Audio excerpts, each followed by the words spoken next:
Hello my loves, welcome back to my channel today for another video. If you are returning, today we're going to be talking about how to create an abundant life and mindset.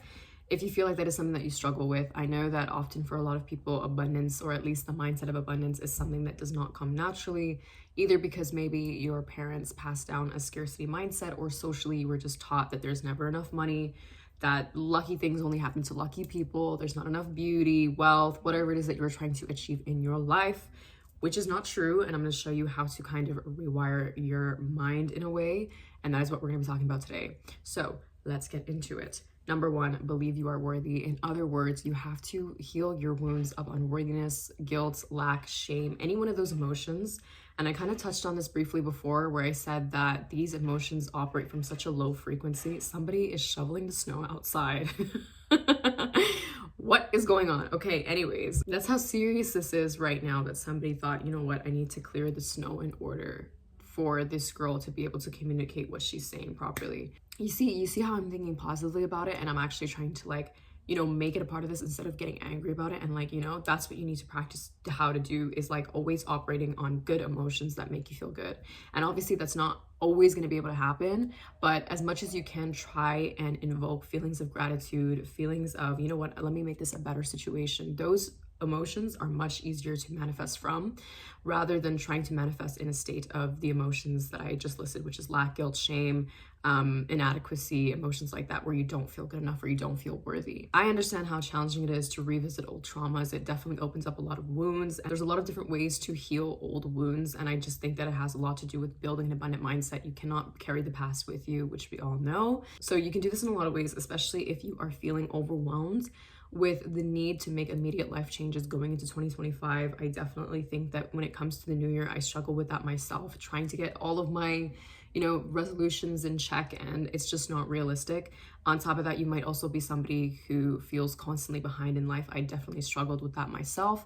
And when it comes to this, a therapist can help you greatly. And this is also where the paid partner of this video comes in, BetterHelp. A therapist can assist you in developing the tools you need to really validate where you are in your life right now. They can also help you in navigating your emotions in a healthy way. Also help you stop comparing yourself to others if you feel like that's something that you often struggle with. And I see your guys' comments all the time. It's a very shared experience. BetterHelp is an online therapy platform with therapists that are available to you whenever you need them, and it is a platform that makes therapy comfortable and convenient, given that it is fully online.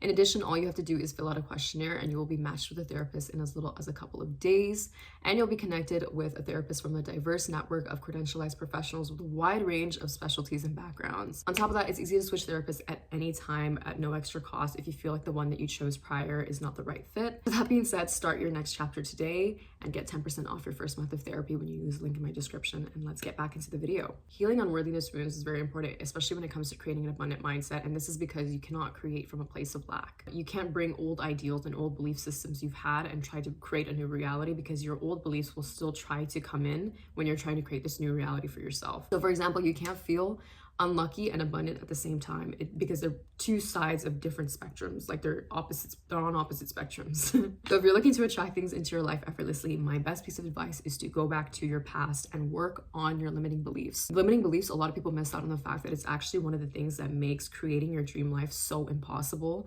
because you are thinking in the same way, and if thoughts create reality and you think the same way, then your reality looks the same. So taking a look at your thoughts, but where do your thoughts come from? They have to at least come from somewhere, even if some of them are random. For the most part, our thoughts usually come from somewhere, from wounds that we've been carrying in the past and things that have happened to us in the past. So it's a good way to really look at them and assess them, so that when you move forward into creating a reality for the new year, you can do that much more effortlessly. So deal with the past first, and then move on to working on the future. The reason that this is something that a lot of people struggle with doing is because it's not an easy thing to do, going back to your past and opening up those wounds again. But at the same time, if you can rewire your thoughts and your belief system, you can do anything, trust me. So the best way to uncover whether or not your limiting beliefs are still stopping you in your current reality or on your way to creating your ideal or dream reality is to look at your life as evidence. If nothing is changing and your current life or your current reality is very far away from your ideal one, or the one that you imagine in your head, that's an indication that you've been letting old beliefs and wounds creep back in into your reality. It takes a lot of effort to look at it, but once you do, you can clear the way, wipe the mirror, wipe it clean, and then move on to creating new reality. And trust me, this is the best way to do it. Through and through my life, and every time I've been trying to make some sort of shift in my reality, I always had to look at what was limiting me. If I didn't look at what was limiting me, my attempts at creating a new life for myself would absolutely fail, and I understood that pretty early on. I don't even bother trying to move forward fully without looking at taking a look and assessing what are my limiting beliefs, what are the wounds that cut deeper than I realized, and what are the things that are still affecting me. True, too. Number 2, appreciate when small things happen to you. If you don't even appreciate what you have now, and I know I talk about gratitude a lot, but I have to say it over and over, but if you don't appreciate what you have in your life right now, why would God, the universe, or whoever it is that you believe in want to give you more? Imagine you buy a gift for someone and they don't like anything that you buy them. Every time you buy them something, they complain about it. If you were that person, the one that was buying the other person a gift or something, you would not have any motivation to buy them more because they have no sense of appreciation for what you do for them. Because of the person's lack of appreciation, it makes you want to do less. And you can think of like the higher power as in the same way. When you don't appreciate even the little things in your current reality, then there's no space for you to create any more abundance for the future. Or into your life in general. If there's anything you can learn to avoid doing in this life, okay, in this one life that you have, and trust me, I get caught in this too. It's very hard for me to not do sometimes, but it's to avoid complaining about anything. Try to at least see the beauty in the good, the bad, the medium, the boring, whatever it is, anything in life. If you can try to see beauty in every little thing, then you will prosper like no other. So this can also look like romanticizing life, but I romanticize life so much that so many people get annoyed of it. And it used to bother me, and now I obviously don't care because I'm too busy living in my amazing, abundant reality. But you surely have to become a little bit of an optimist, or at least an idealist, to be able to believe that you can even change your reality, which can be very difficult if you're prone to thinking negatively about stuff, but it is not impossible. You just have to work at it just like everything else. Number 3, keep a record of your goals and dreams. Most people have their dreams all the way in the back of their heads. And because they write it down once, let's say for New Year's, it's a perfect example. They write it down once in a journal entry, and then 6 months down the line, even 3-4 months down the line, even 2, they forget about their goals. They forget about the intention behind their goals, why they have those goals specifically, a number of things.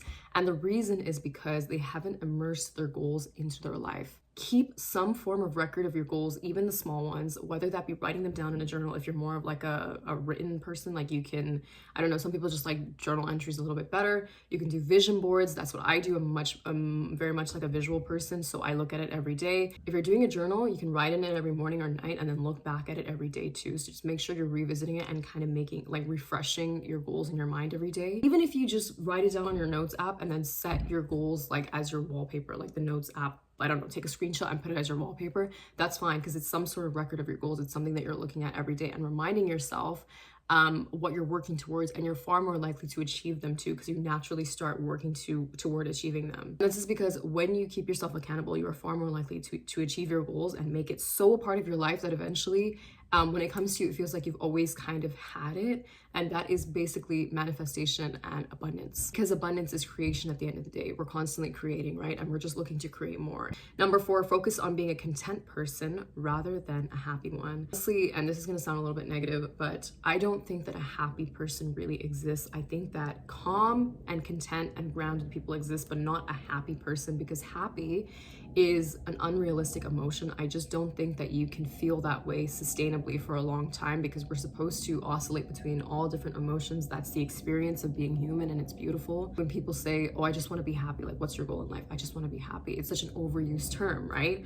So the best thing I ever did was become a person of content and pure bliss rather than a happy one, because the truth is, in this journey, as much as it is beautiful, you are going to be in pain inevitably. You are not going to feel happy all the time. And with abundance and manifestation on this journey, not everything is going to just fall into your hands without at least going through some ups and downs. There are going to be so many times when something you desire isn't actually meant for you, so something better can come into play. So you need to learn how to handle that and regulate yourself. Still stay abundant when the things that you want don't come into fruition, and you're like, okay, maybe it wasn't meant to be. And that's still thinking abundantly. Abundance isn't you getting everything you want all the time. I mean, you will eventually, right? That's what manifestation is. If you truly desire something, it will come to you. But if something better is meant for you and it's supposed to happen in a different way, then let go go of control, detach from it, and allow it to come to you. The word I love to use to describe this feeling is grounded. I am a Taurus, so this kind of comes naturally to me as a Taurus, as an earth girl, okay? I just love being in my grounded energy. I just think it's such an alleviating feeling, and it's so enlightening to feel grounded, because you can feel grounded even when you're angry, even when you're upset, even when you're, you know, joyful, whatever. You can feel grounded in any state, and that's just me. And I think that's the best emotion to kind of be on a middle ground where you're not going too crazy on the spectrum of emotion. You know how to keep yourself at a certain level. Focus on taking small steps to feel better each and every day, and focus on what makes you feel content with your life. For myself, self-reflection is something that makes me feel so content, because it kind of bleeds into all other aspects of my life. It grounds me to know that I am checking in with myself and reflecting on my days, my week, my year, on myself, my past. Not dwelling on the past, but reflecting on the past, you know, and even a little bit of reminiscing too, because there's a lot of good things in the past, obviously. So notice how those things make me feel content rather than happy, because sometimes self-reflection is actually something that's very painful. So that's why I use that example. Number 5, play the long game and put your attention toward long-term goals and sustainability instead of short-term rewards and instant gratification. So it's easy to get impulsive on your journey of abundance, but you have to keep your clarity with you. Let me give you guys an example of literally this entire industry that I'm in and this career. It's so easy to get so lost and lose my way. You know, sometimes it gets hard to remember why I started doing this in the first place. And it's because, first of all, I wanted to reach as many people as possible with the message and understand myself to a level that was like insane. But if I forget why I started, I could get so lost, and I know that, and I try to keep myself in check and aware. So think abundantly, use affirmations, but also think long term, and never forget why you started what you started, because it could be the one thing that keeps you in check, especially on this journey of YouTube, which honestly I haven't been doing for a very long time. I've been on YouTube for a little over a year now. It has obviously taught me so much, but every single day and every single time I'm on social media or on YouTube, I have to check in with myself and say like, okay, but you know why you started this. Do not get lost and don't get caught up. And I find that it's so much easier for me to do now. When I was first starting out, I had to definitely check in with myself in terms of clarity and just see things for what they were. Think abundantly with affirmations and mean them, but also think long term, because trust me, it gets you what you want. You just have to be a little bit more patient. I love affirmations, but I definitely think that without actions, affirmations are just not enough by itself. I tried to do the whole thing where I told myself like, I am worthy, I am this, but if I ever didn't really feel that way and I was telling that to myself, I do feel like you actually feel worse, because you haven't actually done the deep work to feel that way or understand the unworthiness wounds and the lack and the guilt and whatever it is that you're feeling. So doing the internal work and going that deep, whether it's through shadow work, journaling, or just finding things out about yourself and going on a journey of getting to know yourself, just as you would another person. If you're in a relationship, think about it the same way. You would want to put so much effort into getting to know somebody else, so get to know yourself in the same way. Anyways, that is all for today's video. I hope you guys enjoyed it. It was a little bit of a quick one, but again, I'm sending you so much love on your journey, and I will see you guys in the next one.